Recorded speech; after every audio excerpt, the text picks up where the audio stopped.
Datafolha, em 4 dias, diferença entre Aécio e Marina cai 4 pontos. 25% a 20%. Dilma segue com 40%. Um segundo turno PT-PSDB volta a horizonte. Ou, PT não muda a própria imagem, mas depreda a alheia. Pois é, em 4 dias, caiu 4 pontos a diferença entre os candidatos Aécio Neves, do PSDB, e Marina Silva, do PSB, que disputam uma das vagas no segundo turno da eleição presidencial. No levantamento feito pelo Datafolha nos dias 25 e 26, a diferença a favor da PSBista era de 9 pontos, 27% a 18%.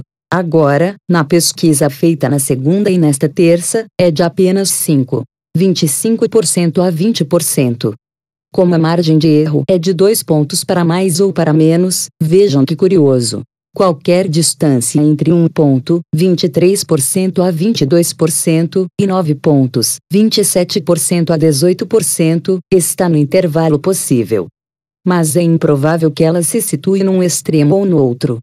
Se a velocidade da possível queda de Marina se mantiver constante e a da possível ascensão de Aécio também, pode ser o tucano a disputar a etapa final com a petista.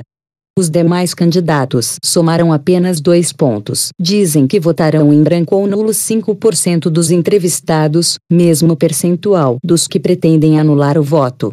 O Datafolha ouviu 7.520 entrevistados em 311 municípios. Vejam o gráfico publicado pelo portal G1. Em 2 semanas, a diferença entre Marina e Aécio caiu 8 pontos, de 30% a 17% para 25% a 20%. Dilma, nesse período, variou na margem de erro, de 37% para 40%. Tudo indica que a hipótese que chegou a ser aventada há 2 dias não vai se confirmar. Havia quem visse a possibilidade de Dilma levar a disputa ainda no primeiro turno. A novidade da pesquisa do Datafolha é a possibilidade de uma troca de posições no segundo lugar.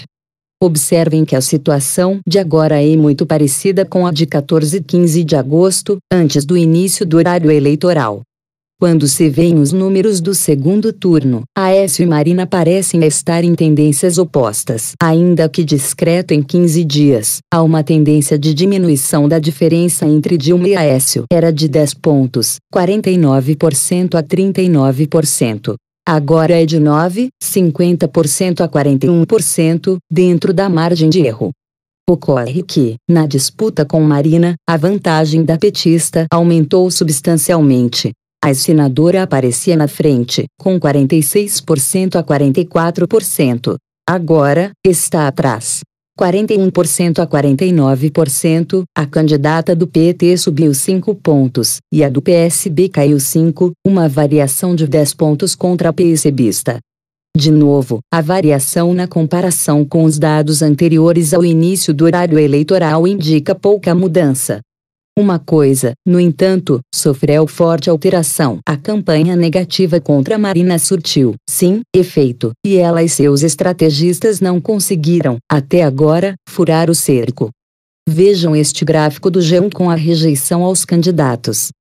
Dilma segue na liderança e variou pouco em 1 mês e meio, de 34% para 31%, dentro da margem de erro. Isso indica que conquistou indecisos ou pessoas que iriam anular o voto, mas conseguiu mudar a opinião de bem pouca gente. Já a rejeição a Marina, no período, cresceu 127%, indo de 11% para 25%. Aécio foi de 18% para 23%. Finalmente, a avaliação do governo Dilma variou dentro da margem de erro em 2 dias. Os que acham o governo ruim ou péssimo foram de 22% para 23%. Os que o consideram bom ou ótimo, de 37% para 39%, e a turma que o avalia como regular oscilou de 39% para 37%. Os números são os mesmos de antes do início do horário eleitoral. Há um dado curioso nessa história toda. Até agora, a campanha de INTA do PT na televisão, vistos os números, não diminuiu substancialmente a rejeição a Dilma, não alterou quase nada o número dos que querem votar nela nem mudou a avaliação sobre o seu governo. mas fez um estrago e tanto em Marina Silva e contribuiu bastante para dificultar a ascensão de Aécio. Não deixa de ser o retrato desta disputa. O PT não veio para construir, mudar ou renovar. Veio para destruir. Não tem mais como falar bem de si mesmo. Restou-lhe apenas o papel de achincalhar os adversários. Por Reinaldo Azevedo.